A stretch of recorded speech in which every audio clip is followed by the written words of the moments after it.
Graça e paz, irmãos. Aqui é o reverendo Eliel Peixoto, da Igreja Presbiteriana da Ibiribeira, em Recife, Pernambuco. Quero falar hoje sobre mais um dos atributos de Deus. Nós falamos ontem sobre o amor de Deus. Nós vamos falar hoje sobre a ira de Deus. Não há em Deus um atributo maior do que o outro. Como Deus é perfeito, assim em Deus tudo que existe nele é perfeito, e uma perfeição absoluta. Não há um atributo maior que outro, mas todos estão na perfeita medida do nosso Criador. A ira de Deus é falada tanto no Velho quanto no Novo Testamento. Nós percebemos exemplos da ira de Deus em Sodoma e Gomorra, nós percebemos no mundo antigo de Noé, nós percebemos exemplos da ira de Deus no Egito, percebemos exemplos da ira de Deus em Canaã, percebemos exemplos da ira de Deus também no meio do seu povo, né? Acã, Uza e os demais servos de Deus do Velho Testamento, quando desobedeceram a Deus, a sua ira acendeu-se contra eles. Em Romanos capítulo 1, versículo de número 18, Paulo, escrevendo à igreja de Roma, ele estava em Corinto, ano 56 do primeiro século, e ele escreve esta carta para se apresentar aos irmãos em Roma. Ele diz assim: a ira de Deus se revela do céu contra toda impiedade e perversão dos homens que detêm a verdade pela injustiça. Meus irmãos, a ênfase nesses dias, nessa época que nós vivemos, é no amor de Deus. Deus é amor, é a linguagem pregada nos púlpitos, nas rádios, na televisão e até nas conversas coloquiais. Deus é amor. Mas, meus irmãos, isso é tão repetido que parece que falar da ira de Deus é falar de um defeito do nosso Criador. Mas vale a pena saber e lembrar que em Deus não há defeito. Em Deus não há falha, em Deus não há erro, em Deus não há injustiça. Tudo em Deus é perfeito, perfeitíssimo. Paulo, escrevendo aqui, diz que do céu se manifesta a ira de Deus contra os homens. E a pergunta que nos cabe fazer é essa: por que Deus está irado contra os homens? Por que Deus está irado contra as pessoas? Aí Paulo vai dizer: por causa da impiedade e da injustiça. Você acha, você percebe que o mundo em que você vive, o mundo odierno, é um mundo ímpio?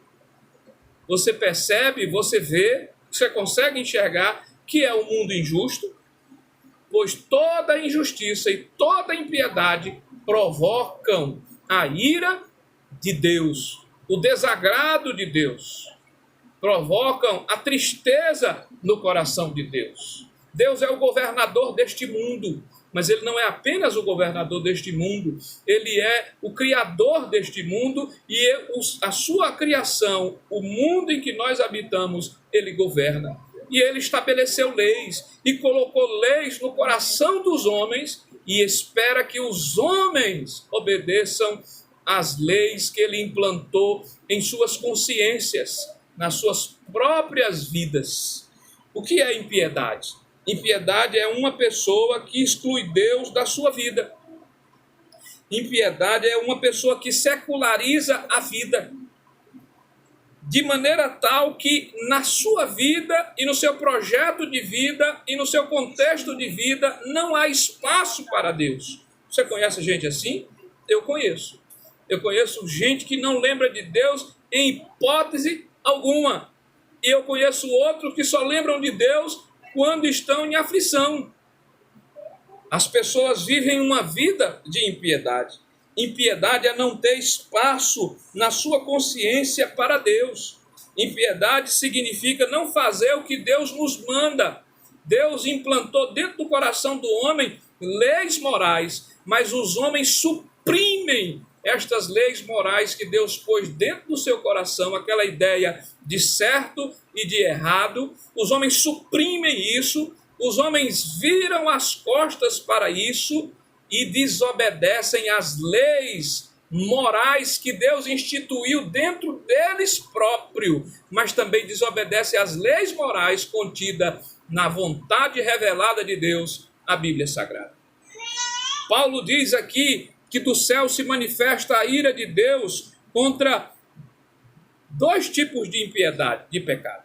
Primeiro, ele diz aí no verso de número 23, a ira de Deus se manifesta contra os homens por causa da sua idolatria.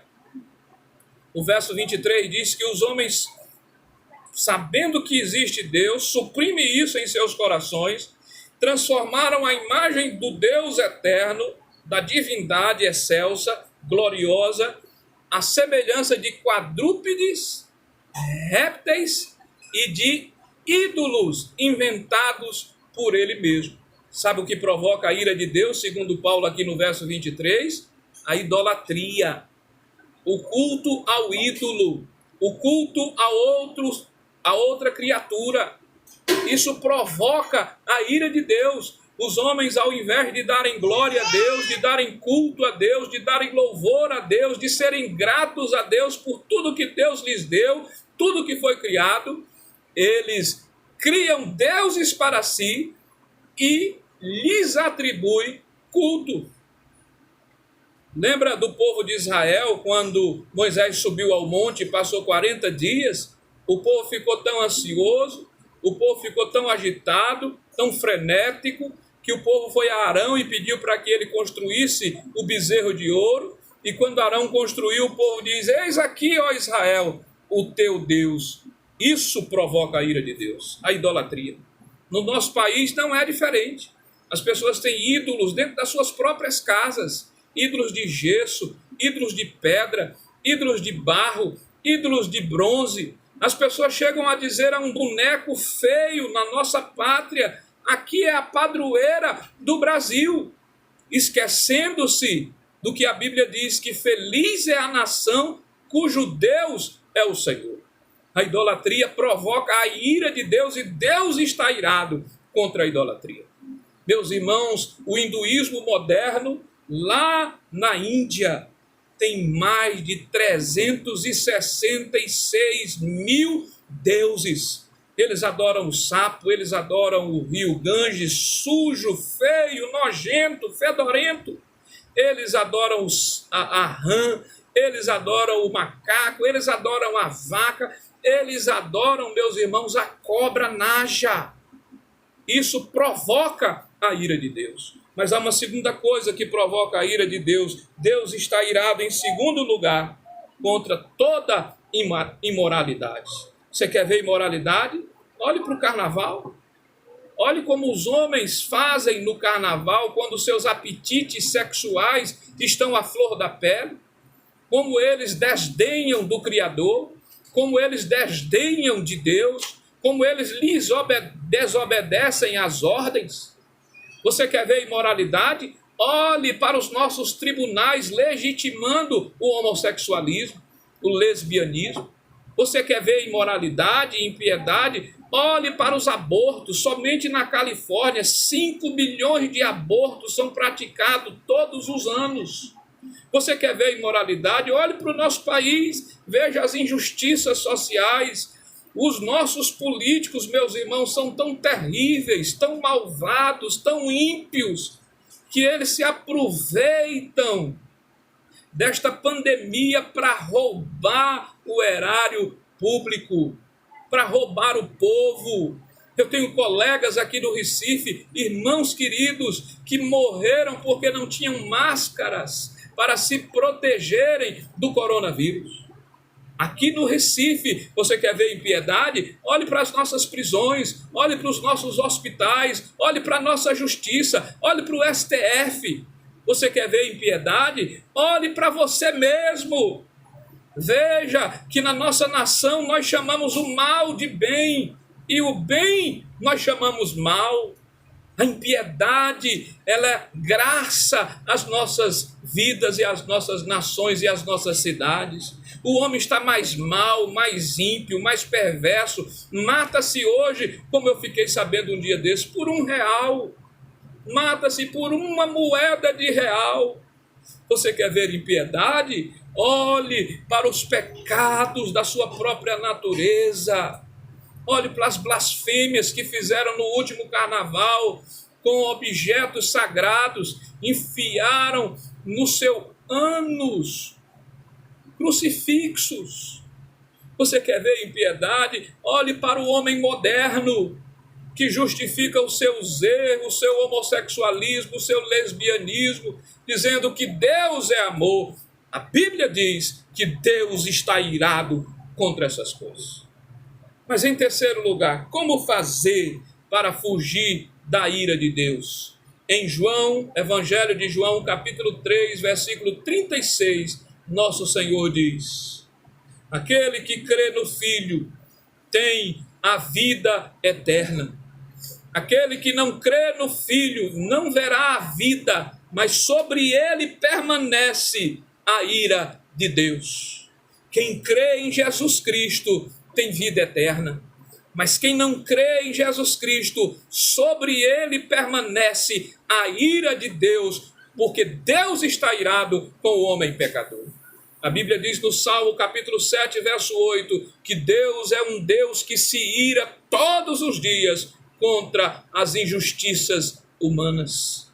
Sabe o que fazer para fugir da ira de Deus? Crer em Jesus. Mas o crer ali implica obedecer, porque os demônios também dizem e asseveram que creem, e Tiago vai dizer que eles creem que estremecem, mas não obedecem a Deus. Como é que você diz que crê em Deus e vive na impiedade, na injustiça, no pecado, na miséria? Como é que você diz que crê em Deus e vive na idolatria, na feitiçaria, na macumbaria, no espiritismo, no ocultismo? Como é que você diz que crê em Deus e vive na prostituição, e vive na masturbação, e vive no pecado de fornicação, sem ser casado e tendo relações sexuais com a sua namorada, com seu parceiro? Do céu se manifesta a ira de Deus. Os que vivem assim estão debaixo da ira de Deus. Para fugirmos da ira de Deus é necessário, em primeiro lugar, arrependimento. A palavra arrependimento é a palavra grega metanoia, que significa mudança de atitude, mudança de postura, mudança de pensamento. Você precisa mudar a sua vida, você precisa renunciar a toda impiedade, todo pecado, toda prostituição, toda idolatria. Você precisa renunciar aos ídolos, os espíritos, e se entregar completamente ao Deus vivo. Você precisa se arrepender dos seus pecados. Qual era a mensagem de Jesus para salvar o homem? Era: arrependei-vos, porque está próximo o reino de Deus.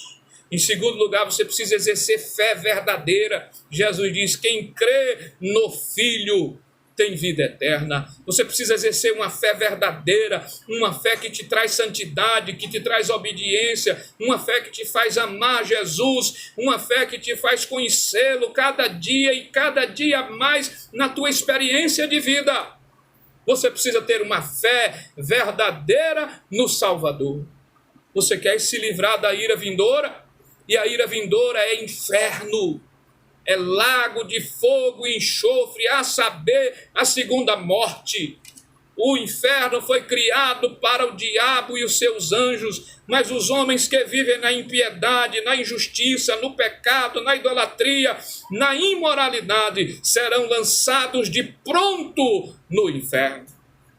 Você quer saber como se livrar da ira de Deus? Você precisa se voltar em arrependimento e fé para o Senhor Jesus.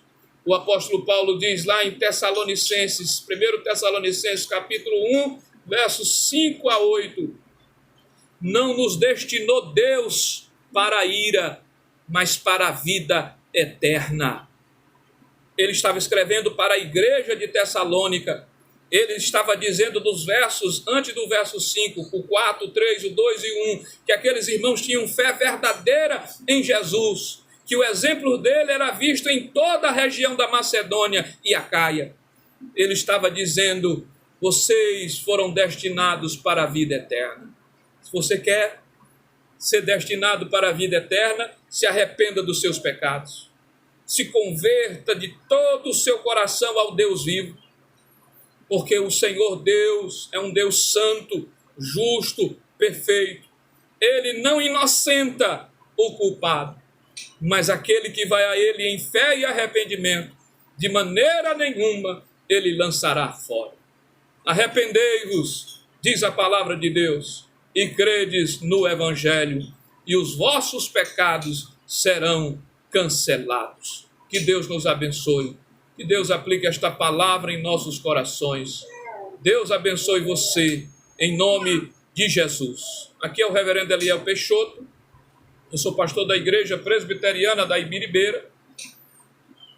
Curta a nossa página lá no YouTube, se inscreva, divulgue esse vídeo, nos ajude a pregar o verdadeiro Evangelho de Cristo, porque Jesus está voltando. Deus te abençoe, em nome do Senhor Jesus. Amém.